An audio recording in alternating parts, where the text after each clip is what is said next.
Bank of Baroda office assistants కోసం notification release చేసింది. Office assistants అంటే ప్యూన్స్. చాలా కాలం తర్వాత యాక్చువల్‌గా ప్యూన్స్ రిక్రూట్‌మెంట్ అనేది బ్యాంక్స్‌లో చేయడం జరుగుతుంది. బ్యాంక్ ఆఫ్ బరోడా ఈ ప్యూన్స్ రిక్రూట్‌మెంట్ అనేది చేస్తుంది. వాటిని ఆఫీస్ అసిస్టెంట్ అని పిలుస్తాము. అయితే ఇది స్టేట్ వైడ్ కంట్రీలో ఉన్న డిఫరెంట్ స్టేట్ వైడ్‌గా ఉన్నటువంటి పోస్టులు. ఈ పోస్టులన్నీ కూడా స్టేట్ వైడ్‌గా రిక్రూట్ చేయడం జరుగుతుంది. అంటే మీరు ఏ స్టేట్ కావాలనుకుంటే ఆ స్టేట్‌కి అప్లై చేసుకొని ఆ స్టేట్‌లో ఉన్న పోస్టుల ప్రకారంగా మీరు అప్లై చేయాల్సి ఉంటుంది. ఇక ఈ నోటిఫికేషన్ సంబంధించినటువంటి డీటెయిల్స్ అన్నీ కూడా మనం ఇప్పుడు ఈ వీడియోలో చూద్దాము. సో మీరు బ్యాంక్ ఎగ్జామినేషన్స్ కానీ అదర్ కాంపిటేటివ్ ఎగ్జామినేషన్స్ కానీ ప్రిపేర్ అవుతూ ఉంటే రేస్ ఇన్స్టిట్యూట్ మీకు కొత్త బ్యాచెస్ ఆఫ్లైన్ బ్యాచెస్ హైదరాబాద్లో ఉన్న అన్ని బ్రాంచెస్లో కండక్ట్ చేస్తూ ఉంది. ఎవ్రీ మండే యూజువల్ కొత్త బ్యాచెస్ స్టార్ట్ అవుతుంది. మీకు already railway recruitment railway examinations రాసే వాళ్ళకి రైల్వే నుంచి మీకు ఏఎల్పి నోటిఫికేషన్ వచ్చింది. దానికి అప్లై చేసుకోవడానికి లాస్ట్ డేట్ 11th మే. 11th మేన లాస్ట్ డేట్ ఉంది. దీనికి అప్లై చేసుకున్న వాళ్ళకి ఇంకా టైం ఉంది. దాంతోపాటు సైమల్టేనియస్గా జనరల్గా బ్యాంక్ ఎగ్జామినేషన్స్తో పాటు అన్ని కాంపిటేటివ్ ఎగ్జామినేషన్స్ రాస్తూ ఉంటారు. బికాస్ మోర్ ఆర్ లెస్ సిమిలర్గా ఉంటాయి కాబట్టి.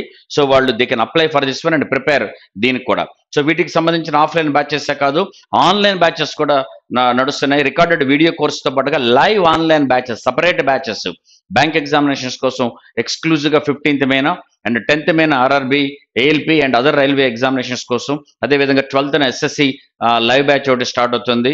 అండ్ వీటన్నిటికీ కోసం మీరు రేస్ ఫర్ జాబ్ యాప్ని డౌన్లోడ్ చేసుకోండి. ప్లే స్టోర్ నుంచి కానీ యాప్ స్టోర్ నుంచి కానీ డౌన్లోడ్ చేసుకుంటే మీకు ఆ డీటెయిల్స్ కూడా కింద డిస్క్రిప్షన్లో ఇచ్చాము. సో లింక్ కూడా ఇచ్చాము. డౌన్లోడ్ చేసుకుని డీటెయిల్స్ అన్ని కూడా మీకు ఉంటాయి. దీంతో పాటుగా టెస్ట్లు కూడా అండ్ తర్వాత కరెంట్ అఫైర్స్ ఎవ్రీడే అప్డేట్స్ మీకు చాలా వరకు అందులో ఉంటాయి. ఒకసారి మీరు యాప్ డౌన్లోడ్ చేసుకుని ఎక్స్ప్లోర్ చేయండి. ఇక డీటెయిల్స్ చూద్దాం. నోటిఫికేషన్ది టోటల్గా 500 వేకెన్సీస్ ఫిల్ చేస్తున్నారు కంట్రీ వైడ్గా. చాలా పెద్ద నెంబర్ ఇది. చాలా రోజుల తర్వాత ప్యూన్ వేకెన్సీస్ రిక్రూట్ చేస్తున్నారు. చాలా పెద్ద నెంబర్ ఇది. కంట్రీ వైడ్గా 500, స్టేట్ వైడ్గా చూస్తే ఆంధ్రప్రదేశ్లో 22 వేకెన్సీస్ ఫిల్ చేస్తున్నారు. అండ్ అదేవిధంగా తెలంగాణలో చూస్తే మనకి 13 వేకెన్సీస్ ఫిల్ అవుతున్నాయి. స్టేట్ వైడ్గా మీరు ఏ స్టేట్కి అప్లై చేస్తారో ఆ స్టేట్లోనే రిక్రూట్మెంట్ ఉంటుంది. సో టోటల్గా 500లో 22 ఆంధ్రప్రదేశ్, 13 తెలంగాణ కలిపి 35 వేకెన్సీస్ ఉన్నాయి 2 స్టేట్స్లో. అండ్ ఎవరు అప్లై చేసుకోవచ్చు అంటే 10th క్లాస్ కంప్లీట్ చేసుకున్న వాళ్ళు ఎవరైనా అప్లై చేసుకోవచ్చు. మీకు 10th క్లాస్ కంప్లీట్ అయిపోయి ఉండాలి.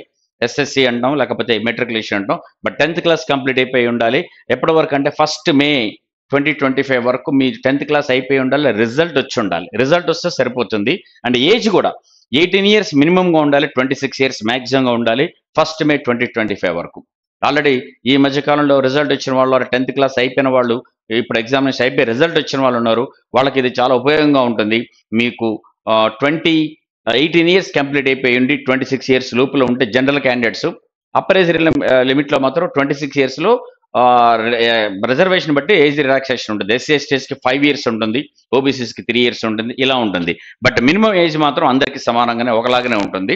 అండ్ ఎస్ఎస్సి పాస్ అయిన వాళ్ళు ఎవరైనా దీంతో పాటుగా స్టేట్ మీరు ఏ స్టేట్కి అయితే అప్లై చేస్తున్నారో ఆ స్టేట్ లాంగ్వేజ్ వచ్చి ఉండాలి. ఫర్ ఎగ్జాంపుల్ తెలంగాణకు అప్లై చేస్తే మీకు తెలుగు వచ్చి ఉండాలి. చదవడం రాయడం మాట్లాడటం వచ్చి ఉండాలి. అట్లా ఏ స్టేట్కి అప్లై చేస్తే ఆ స్టేట్కి సంబంధించినటువంటి లాంగ్వేజ్ మీకు వచ్చి ఉండాలి. ఇది మీ ఎలిజిబిలిటీ క్రైటీరియా. ఇక పేమెంట్ ఎలా ఇస్తారు, శాలరీ ఎట్లా ఉంటుంది, స్కేల్ ఆఫ్ పే ఏంటి అంటే బేసిక్ పే 19,500 నుంచి స్టార్ట్ అవుతుంది. And monthly 37,815 rupees. Very good salary దీనికి ఉంటుంది. ఆఫీస్ అసిస్టెంట్ చాలా తొందరగా ప్రమోషన్స్తోని మీరు పైకి వెళ్ళే అవకాశం కూడా ఉంటుంది మీకు ఇందులో. అండ్ అప్లై చేసుకోవడానికి లాస్ట్ డేట్ ఎప్పుడంటే 23rd మే 23rd వరకు మీకు అప్లై చేసుకోవచ్చు. ఎగ్జామినేషన్ డేట్ ఇంకా అనౌన్స్ చేయలేదు. బట్ 23rd మే వరకు మాత్రం మీరు అప్లై చేసుకోవడానికి ఉంది. అండ్ అప్లికేషన్ ఫీజు ఎంత ఉంటుందంటే చూడండి, జనరల్ ఈడబ్ల్యూఎస్ ఓబీసీ క్యాండిడేట్స్కి 600 రూపీస్తో ఉంటుంది. దాంతో పాటుగా ట్యాక్సెస్ ఏదైతే ఉంటుందో ట్యాక్సెస్ కానీ లేకపోతే పేమెంట్ గేట్వే ఛార్జెస్ కానీ ఉంటాయి. బట్ 600 పేమెంట్ ప్లస్ ఛార్జెస్ ఉంటాయి. అదే SC ST PWBD ex service men కానీ లేకపోతే డిజేబుల్డ్ ఎక్స్ సర్వీస్ మెన్ కానీ ఉమెన్ క్యాండిడేట్స్కి మాత్రం 100 రూపీస్ ప్లస్ అప్లికబుల్ ఛార్జెస్ వాళ్ళకి ఉంటుంది. అప్లై చేసేటప్పుడు చూసుకోండి మీరు. ఇక సెలక్షన్ ప్రొసీజర్ ఏంటంటే ముందుగా ఆన్లైన్ ఎగ్జామినేషన్ ఉంటుంది. లాంగ్వేజ్ ప్రొఫిషియన్సీ టెస్ట్ ఉంటుంది ఇఫ్ రిక్వైర్డ్. మీరు అదే స్టేట్లో ఉంటే అది ఉందా లేదా అనేది ఒకసారి చెక్ చేస్తారు. ఆన్లైన్ టెస్ట్ మాత్రం కంపల్సరీ. ఎలా ఉంటుంది ఆన్లైన్ టెస్ట్ అంటే చూడండి, ఆన్లైన్ టెస్ట్లో 4 సబ్జెక్ట్స్ కనిపిస్తాయి. సింపుల్ ఎగ్జామినేషన్ చాలా సింపుల్గా ఉంటుంది. But 4 subjects. ఆ 4 సబ్జెక్ట్స్ చూడండి, ఇంగ్లీష్ లాంగ్వేజ్ ఉంటుంది. ఇంగ్లీష్ లాంగ్వేజ్లో 25 క్వశ్చన్స్ 25 మార్క్స్. అట్లాగే general awareness 25 questions 25 marks. Elementary arithmetic 25 questions 25 marks. Psychometric test అంటే రీజనింగ్ 25 క్వశ్చన్స్ 25 మార్క్స్.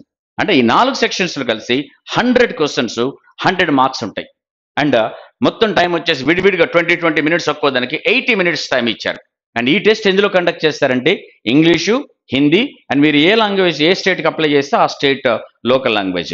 మీరు ఇక్కడైతే మాత్రం మీకు తెలంగాణలో అప్లై చేస్తే మాత్రం మీకు పేపర్ ఇంగ్లీష్ హిందీతో పాటు తెలుగు ఉర్దూలో ఉంటుంది. అదే ఆంధ్రప్రదేశ్లో అయితే మాత్రం ఇంగ్లీష్ హిందీతో పాటు తెలుగులో కూడా ఉంటుంది, ఉర్దూ ఉండదు. ఇక్కడ ఉర్దూ ఉంది, ఆ పర్టికులర్ ఇది ఉంటుంది. తర్వాత ప్రతి సెక్షన్లోనూ మీరు క్వాలిఫై అవ్వాలి సపరేట్గా. అండ్ నెగిటివ్ మార్క్స్ కూడా ఉన్నాయి. ఏదైనా క్వశ్చన్ రాంగ్గా పెడితే మాత్రం 1/4 మార్కు డిడక్ట్ చేయడం జరుగుతుంది. సో కేర్ఫుల్గా చేసుకుంటారండి. But examination is very simple, చాలా తేలిగ్గా ఉంటుంది. రియల్గా బ్యాంక్ ఎగ్జామినేషన్ అదర్ పీఓ కానీ క్లర్క్ కానీ ప్రిపేర్ అయ్యే వాళ్ళకి this is the simplest examination. లేదు ఇదే మొదటిసారి ప్రిపేర్ అవుతున్న వాళ్ళకి మాత్రం ఈ టెస్ట్లన్నీ కూడా ఈ అర్థమెటిక్ కానీ reasoning, English, general awareness, current affairs, basically general awareness అంటే ఇవి కరెక్ట్గా చూసుకున్నారంటే మాత్రం చాలా ఈజీగా తేలిగ్గా చేయగలిగినటువంటి ఎగ్జామినేషన్ ఇది. అండ్ ఎగ్జామినేషన్ సెంటర్స్ చూడండి, హైదరాబాద్, కరీంనగర్ ఏమో తెలంగాణలో ఉన్నాయి, గుంటూరు, విజయవాడ కానీ కర్నూలు, విశాఖపట్నం సెంటర్స్ ఏమో ఆంధ్రప్రదేశ్లో ఉన్నాయి. సో సింపుల్ ఎగ్జామినేషన్, మీరు కరెక్ట్గా ప్రిపేర్ అవ్వండి. అండ్ బ్యాంక్ ఎగ్జామినేషన్స్ కావచ్చు, other competitive examinations season start అయింది. ఇప్పుడు డిగ్రీ ఎగ్జామినేషన్స్ అయిపోయి స్టూడెంట్స్ బయటకు వస్తారు. అదేవిధంగా అదర్ ఎలిజిబిలిటీ ఉన్నటువంటి 10th క్లాస్ ఇంటర్మీడియట్ స్టూడెంట్స్ కూడా బయటకు వచ్చి ఎవరైతే ఉన్నారో వాళ్ళందరూ అప్లై చేసుకోండి. మీరు ప్రిపేర్ కరెక్ట్ అయితే మాత్రం ఏదో ఒక దాంట్లో సెలెక్ట్ అవడానికి అవకాశం ఉంటుంది. All the very best.